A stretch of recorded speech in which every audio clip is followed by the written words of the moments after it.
Brilliance Audio. Perfectly Charming by Liz Talley. Performed by Brittany Pressley. Chapter 1. Jess Culpepper, formerly Jess Mason, stared at the envelope sitting in the center of her table and then slid the final documents inside, sealing them with the double prong. In her craptastic handwriting, she scrawled divorce papers across the front. There.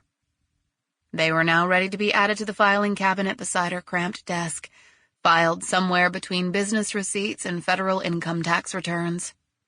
Just another chapter in her life relegated to a file. That's it. Finished. She said to the apartment she'd occupied for the past 6 months. Her austere apartment didn't answer back.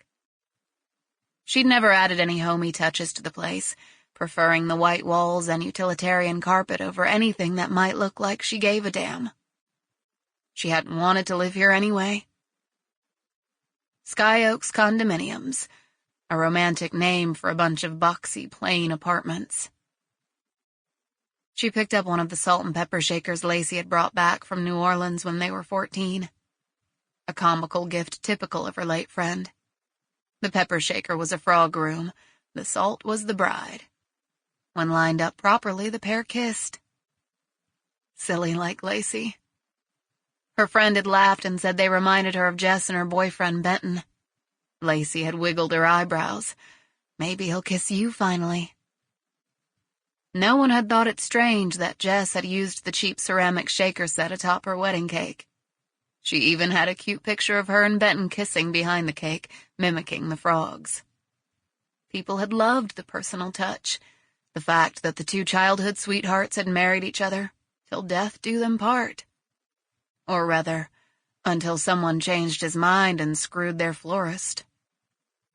The doorbell rang, the door opening immediately after. Yoo-hoo! Eden. Hey, Jess said, rising from the table, catching the swish of Eden's black page boy from the corner of her eye. What are you doing here at this hour? Eden scooted inside the apartment and shut the door. You shouldn't leave your door unlocked, Jess. We live in morning glory. The biggest crime wave we've ever had was when those high school kids came over from Jackson, knocked down mailboxes, and left a dead cow carcass on the high school football field. Jess went to the fridge and grabbed a bottle of white Zinfandel and waggled it. Vino? God. Sample complete. Ready to continue?